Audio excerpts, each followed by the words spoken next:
నామములో మీకు వందనాలు తెలియపరుస్తూ ఉన్నాను ప్రియులరా. ఈ దినం కొరకు దేవుడు సిద్ధపరిచిన వాగ్దానాన్ని మనం స్వాధీనపరచుకుందాం. పరిశుద్ధ గ్రంథంలో నుండి లేవియా కాండం 26వ అధ్యాయము 8వ వచనం ద్వారా ప్రభు మిమ్మల్ని దర్శిస్తూ ఉన్నారు.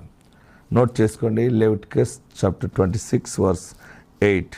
మీలో 5 100 మందిని తరుముదురు, 100 మంది 10,000 మందిని తరుముదురు. మీ శత్రువులు మీ ఎదుట ఖడ్గము చేత కూలుదురు. దేవునికి మహిమ కలుగును గాక. నేను వాక్యం చదువుతున్నప్పుడు మీకు అర్థమై ఉండాలి. చూడండి, లేవియా కాండం 26వ అధ్యాయం 8వ వచనంలో మీలో 5 100 మందిని తరిమెదరు. మీలో 5 100 మందిని తరిమెదరు. 100 మంది 10,000 మందిని తరిమెదరు. ఎవరంటే వారు శత్రువులు అనమాట. 5 100 మందిని తరుముతున్నారంటే తరిమెదరు అని చెప్తున్నాడు కదా. అంటే ఒక్కొక్క మనిషి ఎంతమందిని తరుముతారు? మీకు బాగా లెక్కలు వచ్చు అనుకుంటున్నాను కదా, మీరు లెక్క చేయండి. ఒక్కొక్క మనిషి 20 మందిని తరమగలరు అనమాట. 5 20 100 అవుతుంది. ఓకే, దేవుని వాగ్దానం ఏంటంటే మీలో 5 100 మందిని తరిమెదరు. అంటే 100 దుష్ట శక్తులను నీ వాగ్దాన ప్రార్థనతోటి, వాక్యం అనే ఖడ్గంతో దానిని నువ్వు ఎల్లగొట్టగలవు.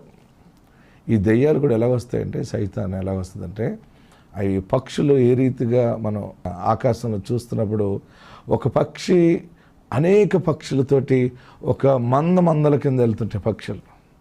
అంత ఒక ఐక్యతగా వెళ్తే చూసారా, పక్షులు ఏ రీతిగా ఐక్యతగా వస్తాయో దెయ్యాలన్నీ కూడా ఒకే రీతిగా ఒక దండు కింద ఒక ఇంటి మీద దిగుతుంది అనమాట.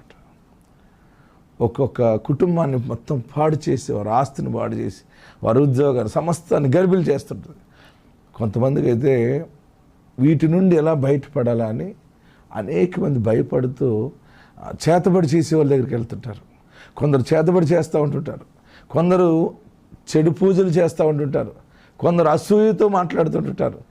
ఈ దోష నివారణ, నీ మీదకి వచ్చిన దోషము అంతా నివారించబడటానికి దేవుడు నీ వాక్కుకి శక్తి ఇస్తున్నాడు.